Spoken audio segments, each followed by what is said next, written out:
குழந்தைகளா, நாம் இப்போ தாகமுள்ள காகம் கதையை பற்றி பார்க்கலாமா? சரி வாங்க பார்க்கலாம். ஒரு நாள் ரொம்ப கடுமையாக வெயில் அடிச்சிட்டு இருந்துச்சான். வெயில் ரொம்ப கடுமையாக அடித்தா என்ன ஆகும்? தண்ணி தாகம் எடுக்கும் இல்லையா? அந்த மாதிரி ஒரு காக்காவுக்கு ரொம்ப தாகம் எடுத்துச்சான்.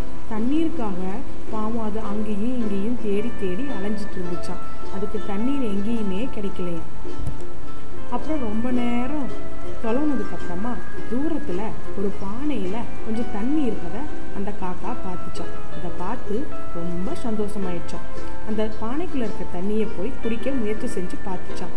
ஆனால் தண்ணி கொஞ்சமாக இருந்தனால அந்த காக்காவால் குடிக்க முடியலையா. அப்புறம் அந்த காகமும் பல வாரம் முயற்சி செஞ்சு பார்த்துச்சான். ஆனால் பானையோட அடி வரைக்கும் அதோட மூக்கு எட்டாதனால அந்த தண்ணியை கடைசி வரை குடிக்கவே முடியலையா. சரி, என்ன பண்ணலான்னு அந்த காக்கா யோசனை செய்ய ஆரம்பிச்சுதான். இந்த மாதிரி பல நேரம் யோசனை செய்யும்போது கடைசியாக ஒரு யோசனை காக்காவுக்கு வந்துதான். அந்த யோசனைப்படி அந்த பானை பக்கத்தில் இருந்த கூழாங்கற்களை எடுத்துச்சான். அந்த கூழாங்கற்களை எடுத்து ஒன்றொன்னா அந்த பானையில் போட ஆரம்பிச்சுதான். இப்போ என்ன ஆகும்?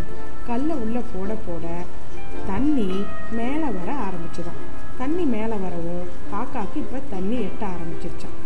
இப்போ சந்தோஷமாக அந்த காக்கா தண்ணியை குடிச்சிட்டு தன்னோட தாகத்தை தீர்த்துட்டு பறந்து போச்சான். சரி, இந்த கதையிலேருந்து நாம் என்ன தெரிஞ்சுக்கிட்டோம்?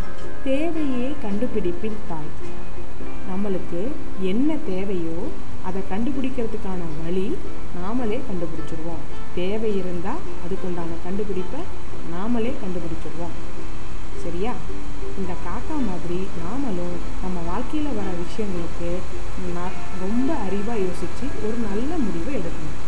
சரியா? புரியுங்களா?